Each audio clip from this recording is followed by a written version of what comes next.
నమస్తే, welcome to our channel. Senior journalist Damu Balaji గారు ఉన్నారు, వారితో మాట్లాడదాం. సార్ నమస్తే. నమస్తే సార్, విశ్వక్ సేన్ హీరోగా నటించిన లైలా మూవీ ఈ రోజు రిలీజ్ అయింది సార్, దాని రివ్యూ ఎలా ఉంది? Vishwak Sen Laila movie already release కాకముందే అనేక వివాదాలకి దారితీసింది. దానికి ప్రధాన కారణం మనకు తెలుసు, పృథ్వీ 30 years పృథ్వీ ఫైనల్ గా అతను నిన్న సారీ చెప్పాడు. అయినప్పటికీ కూడా వైసీపీ వాళ్ళు తగ్గట్లేదు, ఎందుకంటే వైసీపీ వాళ్ళ మీద ఆయన కేసు కూడా పెట్టాడు. 1000 కోటికి ఆయన పరువు నష్టం కూడా వేశాడు. తర్వాత ఇంకా బండబూతులు తిట్టాడు. ఇప్పుడు ఫైనల్ గా సారీ చెప్పాడు. సో దాంతో వాళ్ళకు కోపం అయితే తగ్గట్లేదు. దానివల్ల నెగిటివ్ కూడా ప్రచారం చేస్తున్నారు. నేను ముందే చెప్పాను, అసలు ఇదంతా టీమే కలిసి చేసింది అనేది నాకు ఉన్న సమాచారం. ఎందుకంటే వాళ్ళకి ఆ సినిమా ఆల్రెడీ అర్థమైపోయింది, ఇది గొప్పగా లేదు, దీనికి ఏదో కాంట్రవర్సీ చేసైనా దీన్ని హిట్ చేయాలనేది వాళ్ళ ప్లానింగ్ మనకు అర్థమవుతుంది. సో ఈరోజు నేను సినిమా చూశాను. సినిమా చూసినాక కూడా నా అభిప్రాయం ఇంకా బలపడింది. ఎందుకంటే ఈ సినిమా ఎవరు చూసినా కూడా అర్థమైపోతుంది సినిమా పరిస్థితి ఏంటనేది. సో ఇప్పుడు ఆ సినిమా ఎలా ఉందో మనం డీటెయిల్గా రివ్యూ చెప్పుకుందాం. యాక్టర్స్ విషయానికి వస్తే విశ్వక్ సేను, తర్వాత ఆకాంక్ష శర్మ, తర్వాత పృథ్వీలు ఇద్దరు ఉన్నారు. బబ్లు పృథ్వీ అండ్ 30 years పృథ్వీ, వినీత్, వెన్నెల్ కిషోరు, అభిమన్యు సింగ్, ఇలా కాస్టింగ్ అయితే ఫుల్గానే ఉన్నారు. ఇక రామ్ నారాయణ డైరెక్ట్ చేశాడు, సాహు గారుపాటి ప్రొడ్యూస్ చేశాడు, రిచర్డ్ ప్రసాద్ కెమెరా చేశాడు. సో ఓవరాల్గా ఈ సినిమా కథ మనం చెప్పుకోవాలంటే, బేసిక్గా సోను మోడల్ అనే ఒక వ్యక్తి ఓల్డ్ సిటీలో ఒక బ్యూటీ పార్లర్ నడుపుతుంటాడు. ఆ బ్యూటీ పార్లర్ వెరీ పాపులర్ అయిపోతుంది. అది కొత్త స్టైల్లో ఉంటుంది. అతని మేకప్ స్టైల్ అంతా కూడా అక్కడ ఉన్న విమెన్కి బాగా నచ్చేస్తుంది. దాంతో వాళ్ళు విపరీతంగా దీన్ని ప్రచారం తీసుకెళ్తారు. ఆ క్రమంలో ఒక కస్టమర్కి హెల్ప్ చేయడం కోసం ఇతను కుకింగ్ ఆయిల్కి తన నేమ్ బ్రాండ్గా ఇద్దామని ట్రై చేస్తాడు. ఆ క్రమంలో ఒక పొరపాటు జరిగి ఆ ఎమ్మెల్యేకి డేంజర్ అయిపోతుంది. ఆ ఎమ్మెల్యే మనుషులు, గ్యాంగ్లు ఇతన్ని చంపడానికి ట్రై చేస్తారు, ఆ బ్యూటీ పార్లర్ని ధ్వంసం చేస్తారు. అక్కడి నుంచి ఇతను దాని నుంచి తప్పించుకోవడం కోసం లైలాగా మారిపోయి ఆడవేషం వేస్తాడు. దాంతో అభిమన్యు సింగ్ అనే గ్యాంగ్స్టర్, రుస్తుం గ్యాంగ్ అది, ఆ గ్యాంగు లీడరు అభిమన్యు సింగే తన ప్రేమలో పడతాడు. ఇతను చూసి ఇది బేసిక్గా ప్లాట్. ఫైనల్గా ఇతను ఆ ప్రమాదం నుంచి ఎలా బయటపడ్డాడు, అభిమన్యు సింగ్ పరిస్థితి ఏంటి, ఇది బేసిక్ ప్లాట్. మామూలుగా ప్లాట్గా తీసుకున్నప్పుడు ఇలాంటివి గతంలో కూడా చాలా వచ్చాయి. ముఖ్యంగా మనకి లేడీ గెటప్ అనగానే రాజేంద్ర ప్రసాద్ లేడీ కావచ్చు, తర్వాత పెద్ద నరేష్ గెటప్ కావచ్చు, అప్పట్లో పెద్ద హైట్లు వాళ్ళిద్దరు చాలా. ఇంత లేడీ గెటప్ అంటే బేసిక్గా కామెడీ రావాలి, రొమాన్స్ కాకుండా. ఇక్కడ ఏంటంటే తను రొమాన్స్ కూడా కామెడీగా ఉండాలి. ఇతను రొమాన్స్ని ఒక అడల్ట్ కామెడీ తీసుకెళ్ళాడు. అంటే cringe comedy, sex comedy, adult comedy అంటారు, ఆ కామెడీలోకి తీసుకెళ్ళాడు. అది మనకు తెలుసు ఆడియన్స్కి. అతను మేలు ఫిమేల్ క్యారెక్టర్ వేసినప్పుడు వాళ్ళని ఏమార్చే దాంట్లో ఫన్ రావాలి తప్ప, అదేదో ఇతను కూడా మనల్ని ఆడియన్స్ని కూడా ఒక అమ్మాయిలాగా ఎక్స్పోజ్ చేస్తాను అది ఇదంటే మనకి అంటే ఆడియన్స్కి కాలుతూ ఉంటుంది, కోపం వస్తూ ఉంటుంది. నువ్వు మమ్మల్ని ఏంద్రా చేసేది, అక్కడ చేసుకుని నువ్వు కామెడీ చేయి మమ్మల్ని అని. సో ఆ ప్రాబ్లం దీంట్లో బేసిక్గా ఉంది. రెండోది ఏంటంటే, ఇది బేసిక్గా రైటింగ్ వెరీ పూర్ రైటింగ్ అండి. ఓల్డ్ స్టోరీ, అంటే కొట్టి నలిగిపోయిన story. Writing very poor writing. దీనికి ఇద్దరు ఉన్నారు, రైటరు అండ్ డైరెక్టర్ కూడా రాశాడు. సో ఇద్దరు కలిసి దీన్ని పరమ నాసిరకమైన వంట వండారని చెప్పచ్చు. సో అందువల్ల ఏమైందంటే, ఫస్ట్ హాఫ్ అంత గొప్పగా లేదు, సెకండ్ హాఫ్ అంత గొప్పగా లేదు.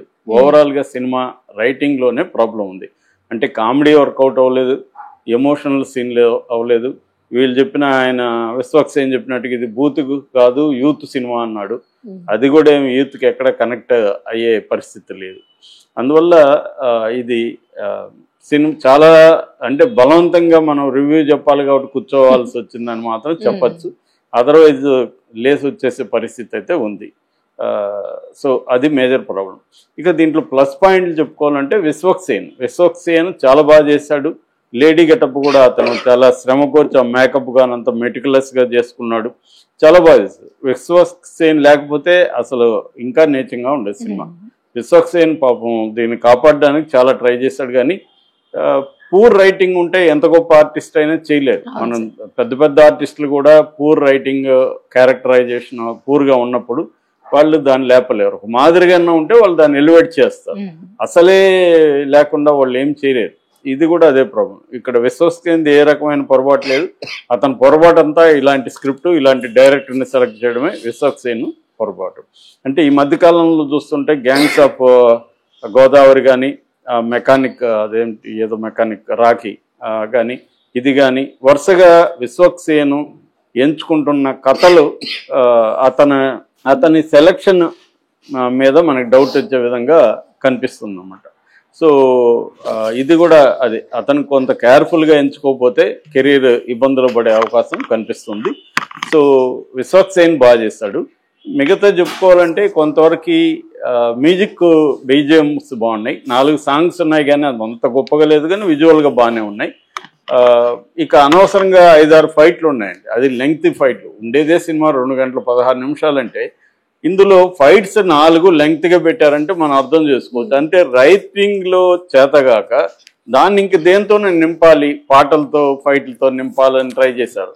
ఆ పాటలపై యాక్చువల్గా ఇతను యాక్షన్ హీరో కాదు. ఇతను ప్రాబ్లం ఏంటంటే విశ్వక్సేన్ది ప్రతి ఒక్కరికి ఏంటంటే హీరోలతో ప్రాబ్లం మనకి తెలుగులో. Everybody wants to become a Prabhas or Allu Arjun or junior NTR, action hero అయిపోదాం అనుకుంటారు. వీడి బాడీ లాంగ్వేజ్ ఏంటి, ఇతని వ్యవహారం ఏంటి, ఇతని హైట్ ఏంటి, ఇతని పరిస్థితి ఏంటి, ఇతను ఏం చేయాలి, ఇతని బలాలు ఏంటి, బలహీనతలు ఏంటి, అవి అర్థం చేసుకోవాలి ఆర్టిస్ట్. అక్కడ అర్థం చేసుకోకుండా ఇప్పుడు మనకెందుకు ఒక కమల్ హాసన్ తెలుగులో ఎందుకు లేకపోయాడు అంటే మన వాళ్ళందరూ హీరోలు కావాలి. ఒక అమితాబ్ బచ్చన్ ఎందుకు తెలుగులో లేకపోయాడు? ఇదంతే ప్రాబ్లం. అంటే వాళ్ళు ఆర్టిస్ట్ లాగా సెటిల్ అయ్యారు, సూపర్ స్టార్లు అవ్వాలనుకోలేదు. సూపర్ స్టార్ అయినా కూడా మన అమితాబ్ బచ్చన్ నిజానికి ఆయనకి సెకండ్ ఫేజ్ గొప్పగా ఉంటుంది. సో క్యారెక్టర్ ఆర్టిస్ట్ అయినాక అలాగా వీళ్ళకి ఆ ప్రాబ్లం లేదు. ఇప్పటికి ముసలోళ్ళైనా మళ్ళీ యంగ్ అమ్మాయిలతో డాన్స్ చేయాలనుకుంటారు. ఇదే గోళం అంది. అందువల్ల చూడాలనిపించదు పరిస్థితి. సేమ్ విశ్వక్సేన్ లో కూడా ఉండే ప్రాబ్లం అంటే ఈ wants to become big action hero అయిపోవాలి అనుకొని ఎప్పుడైతే ఈ కైండ్ ఆఫ్ కథలు సెలెక్ట్ చేసుకుని పెద్ద పెద్ద ఫైట్లు ఇవన్నీ చేస్తే మనకు బిలీవబుల్గా ఉండదు. స్టార్ అంటే బిలీవబుల్గా ఉంటుంది. ఒక మహేష్ బాబు 50 మందిని కొట్టాడంటే మనకు బిలీవబుల్గా ఉంటుంది. ఒక విశ్వక్సేన్ 50 మందిని కొట్టాడంటే బిలీవబుల్గా ఉండదు. సో అవి అర్థం చేసుకోకుండా వీళ్ళు ఏంటంటే మనకి ప్రొడ్యూసర్లు డబ్బులు ఇస్తున్నారు కదా అని చెప్పి రెమ్యునరేషన్ పెంచుకోవడం కోసం యాక్షన్ హీరో అయితే రెమ్యునరేషన్ ఎక్కువ వస్తుంది, రీచ్ ఎక్కువ ఉంటుంది అన్న దీంతో వీళ్ళు అది మేజర్ తప్పు. సో అందువల్ల దీంట్లో ప్లస్ పాయింట్లు చెప్పుకోవాలంటే అతను performance, background score, camera work కూడా బాగానే ఉంది. రిచర్డ్ ప్రసాద్ బాగానే చేశాడు. అట్లాగే ప్రొడక్షన్ వాల్యూ సాహుక్ గారు పట్టి కూడా ఆయన మంచి డబ్బులకి అయితే బాగా ఖర్చు పెట్టి చేశారు. ఎక్కడ కాంప్రమైజ్ అవ్వలేదు ఇంతవరకు. ఈ ప్రొడక్షన్ వాల్యూస్ కానీ ఆ సెట్, బ్యూటీ పార్లర్ సెట్ చాలా బాగుంది. ఇవన్నీ బాగున్నాయండి. మేజర్ బాగాలేంది స్క్రిప్టే. స్క్రిప్ట్ మీద ఎక్కువ టైం స్పెండ్ చేసి దాని మీద మంచిగా వర్క్ చేసి ఉంటే ఈ సినిమా బాగుండేది ఖచ్చితంగా. ఎందుకంటే ఆ డైరెక్టర్ మంచి ఛాన్స్ మిస్ చేసుకున్నాడు. ఇటువంటి ఛాన్స్ వచ్చినప్పుడు మంచి రైటర్లను పెట్టుకోవడం, డైరెక్టర్లు కూడా అర్థం అవ్వాల్సింది ఏంటంటే అన్ని వాళ్లే చేయాలి. ఇప్పుడు హాలీవుడ్లో గొప్ప డైరెక్టర్లు చాలామంది వాళ్ళ కథలో వాళ్ళు రాసుకోరు, రైటర్లు వేరే వాళ్ళని పెట్టుకుంటారు. ఇప్పుడు మార్టిన్ స్కార్సెసే నా ఫేవరెట్ డైరెక్టర్. ఆయన ఎప్పుడు ఆయన స్క్రిప్ట్ రాయడు, రైటర్లు ఉంటారు వాళ్ళకి. వీళ్ళు ఓన్లీ డైరెక్షన్ చేస్తారు. మనకి తెలుగులో ఏంటంటే కథ, స్క్రీన్ ప్లే, డైరెక్షన్ అని వేసుకోకపోతే ఇతను ఏదో చాలా అషేముడిగా ఫీల్ అవుతుంటారు. ఎందుకు వేసుకోవాలి? డైరెక్షన్ వరకు వేసుకో, నువ్వు డైరెక్షన్ వరకు చేయి అంటే నీ బలమేంటి, బలహీనత ఈ విషయంలో. సో ఏదేమైనా సినిమా పరిస్థితి అయితే మాత్రం బ్యాడ్గా అయితే ఉంది. ప్లస్ పాయింట్లు ఇవి, మైనస్లు చాలా ఉన్నాయి. ఓవరాల్గా నా రేటింగ్ 2 out of 5 అండి. సో మంచి ఛాన్స్ని డైరెక్టర్ మిస్ చేసుకున్నాడు. హీరో కూడా కథల్ని మంచిగా జాగ్రత్తగా సెలెక్ట్ చేసుకోవాల్సిన అవసరం ఉంది. సో